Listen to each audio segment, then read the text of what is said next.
You guys, my hair is a mess. My life currently is a mess. I've had a horrible day. But I'm going to give you this review anyway. This show was hella creepy, and so are the characters.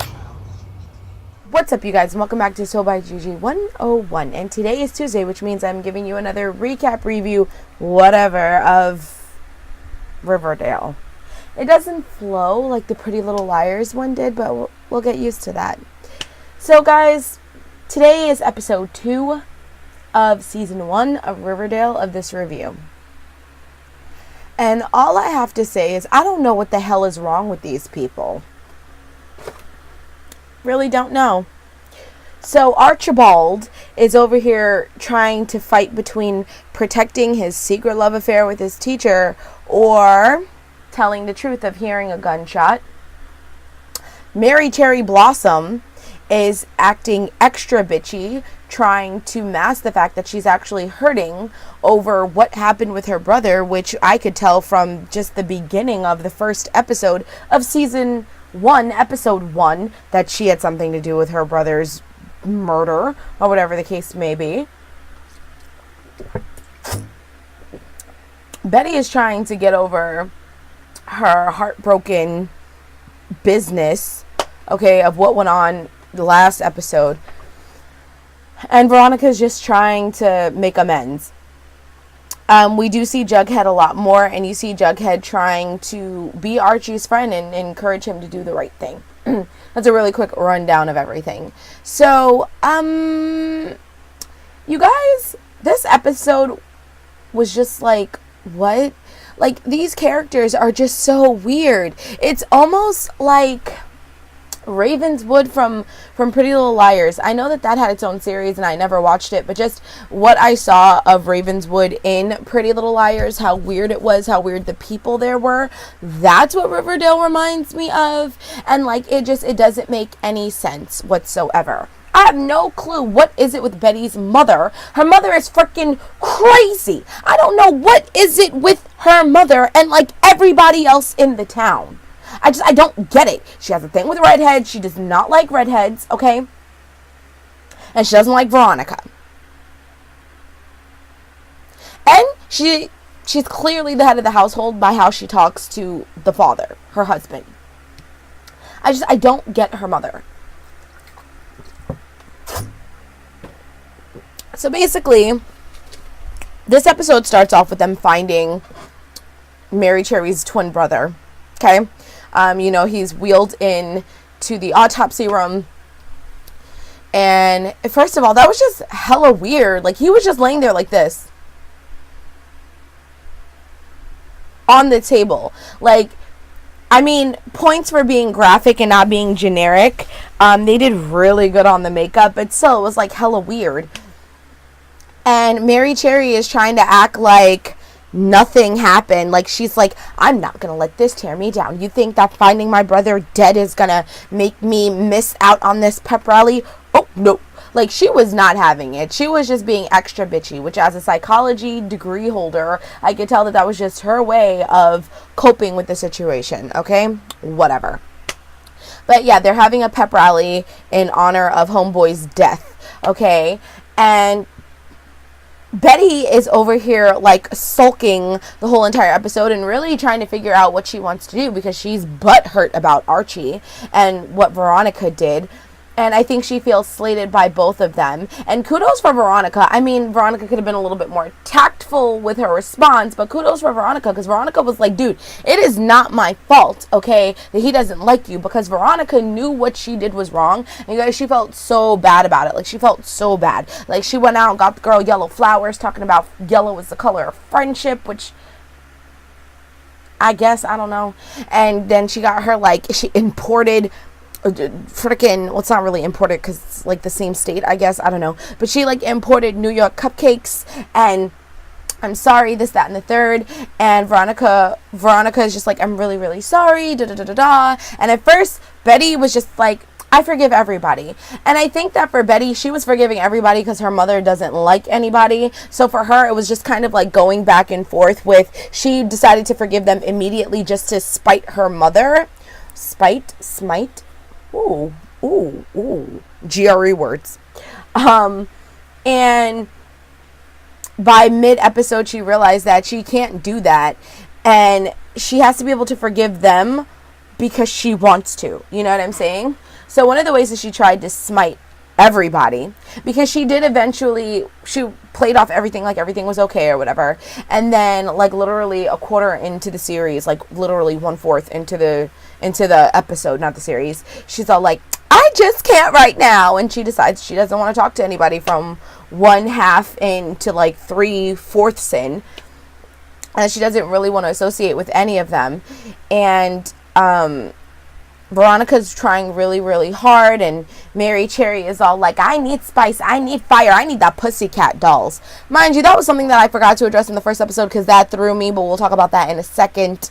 And she walks off, and, you know, Veronica's trying to make conversation with her, and she's, like, not having it. And, because Veronica was like, am I the only person who finds it strange that she chooses to have a pep rally to mourn her brother's death? And freaking Betty was like, well, at least she's not pretending to be some sweet butterfly when we know that she's just a wasp. It's like, shots fired. MaryChery came over to her, and Veronica had brought them mani-pedi coupons, and she decided to take MaryChery instead. Now, something really, really weird, I mean really weird, happened. Okay? MaryChery and Betty were in Betty's room, and she started to like straddle her to put blush on. I have put blush, foundation, mascara, eyeliner, foundation. I said that one already. I put an array of different kinds of makeup products on people's faces, an array of different times, and never once did I ever feel the need to straddle them. It was very, very awkward. And obviously we know that MaryChery doesn't like Betty, and Betty's being extra nice. I mean, MaryChery's being extra nice to Betty and asking her all these questions like, oh, does your sister know that he's dead? Why does he, like, how did she feel? How come you haven't seen her? Why was your mom so upset? Like, asking her so many questions, like an interrogation back to back. And Betty was like, why are you asking me so many questions? And MaryChery was like, because, you fat cow, my brother is dead and I think your crazy sister did it. She finally stops straddling her and goes over to Betty's vanity, and Betty like freaking snaps. Like, Betty gets up in that crazy serial killer Friday the 13th get up stare and looks at her and is like, get out. And MaryChery's like, excuse me, and she's like, get out or I will kill you.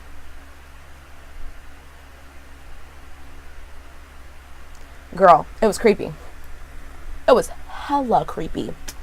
And then, like, her mother comes in with Sage, and she's like, oh, I'm so glad you defeated the red-headed dragon and this, that, and the third. And she's like, so now we know you have to stay away from those people because how many times are they going to hurt you, okay, before you learn your lesson? And Betty's, like, smart-ass mouth was all like, until I've learned my lesson. So that happens, and because Betty had brought up the fact that she wanted to see her sister, and her mother completely skated over that. So there's something going on where the mother doesn't want her sister, like Betty, to know about. Obviously what that is, I have not yet deduced, but I'm a very smart cookie. I'm a gumshoe. I'll figure it out for you. Don't worry. So, flash all the way back to the pep rally. And they're at the pep rally, and they introduce the Pussycat Dolls. Or, not the Pussycat Dolls, Josie and the Pussycats. Okay? Which, Josie and the Pussycats is also a 60s band. Now, I'm going to have to do some Googling and some researching to find out if Josie and the Pussycats were in the Archie comic strips, because it was just hella confusing. And then, can anyone please explain to me what the hell that high-pitched, squeaky-ass rap thing that Josie did was? I don't understand. All to get into Sugar Honey Honey Candy Girl song. But that, I couldn't understand what she was saying. There was rapping, and she was high, squeaky, and everything else. And it was just really confusing. The cheers was horrible. There was absolutely no pep to their step. I mean, they looked like, I've seen first graders cheer better than these Riverdale vixens. You should not be called Riverdale vixens. You should be called Riverdale geese or something, because I don't understand where the excitement is. Like, they were just going through the motions with fake smiles on their face. And let's not even get into the fact that it was supposed to be raining, and nothing was wet. They obviously spritzed their hair with water, but nothing was really wet. Anyway, the Pussycat Dolls, Josie and the Pussycat Dolls, whatever the hell, they finish performing, and then MaryChery goes up on stage and hugs Josie, and all of a sudden she sees they're introduced the football team. They run out. She sees Archie, and she has a flashback to seeing her brother running out, and then going all the way back to the very first episode, the beginning of the first episode, because we're only in episode 2, so it wasn't that far back, but yeah, to that day, and she runs off crying, and Veronica goes after her, and followed by Betty, and Veronica kind of just comforts her, and Betty sees the warmth in Veronica, and she ultimately forgives Veronica, and they go to Pops, which is like, I don't know, frickin' Johnny Rockets of nowadays, I guess, or Mel's Drive-In of nowadays, in like a trailer, and they have milkshakes, and Archie walks in with Jughead, and she stops, she looks at him, and she deliberates for a long time what she wants to do, and she finally invites them. So that was pretty much the whole entire show. But as far as Archie is concerned, like I was saying, because we didn't really talk too much in depth about that, but like Archie was really trying to figure out what he should do. Jughead at first thought that he might have had something to do with the murder of MaryChery's brother, and he walks by and happens to see Archie and Mrs. Grunwald, or whatever the hell that woman's name is, okay, like, You can't tell anyone, Archie. Then we can't be together, Archie. We'll both go to jail, Archie. I would...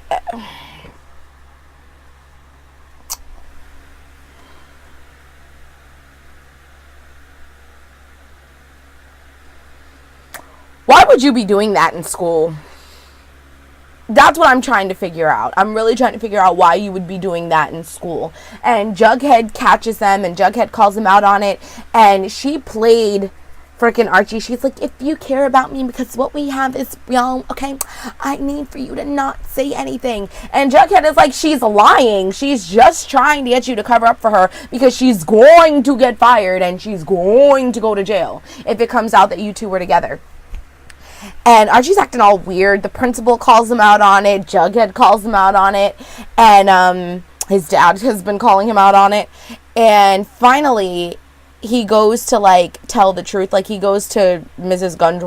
Grunwald, or whatever her name is, and it's like, listen, whether you're going to be there with me or not, I need to tell them what happened, because this is crazy, and I need to do the right thing, and da-da-da-da-da-da-da-da. And the next day, when he goes to go tell the principal walks out with the sheriff and gives him the only side eye, because that principal side eyes Archie a lot. And they go into the science biology room or whatever, and MaryChery stands up and she's like, I know you're here for me, and they'll soon find out. He's like, we don't have to do this in front of the class, Mary.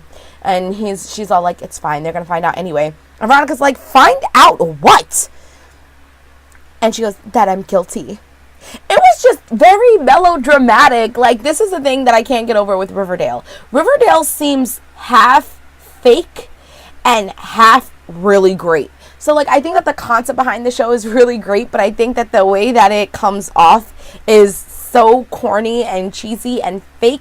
And sometimes I'm like, is this supposed to be like a serious series? And I still don't understand Josie and the Pussycats. I don't understand. Like, they're just random musical pops of color for this show. Like, then again, this is only episode 2. I don't know, you guys. What do you guys think about episode 2? I'm sorry my review probably wasn't as comical as they normally come, but I just don't understand. I really just don't understand. I don't understand. Hopefully episode 3 will be better, but that is all for my review of season 1, episode 2 of Riverdale. I don't know, you guys, like, I really like the concept, but this corny ass acting and setup is schmarp. So if you enjoyed this review and you want to see more like it, or if you enjoyed me and you want to see more from me, then you definitely need to be part of the JJ Meister Merpod and come swimming with us on all of our adventures. How might you do that, you're probably asking? Well, it's simple. All you have to do is rate, comment, subscribe, and share, because sharing is caring, and I'll be seeing you in my next video. Loves and like, share. Bye!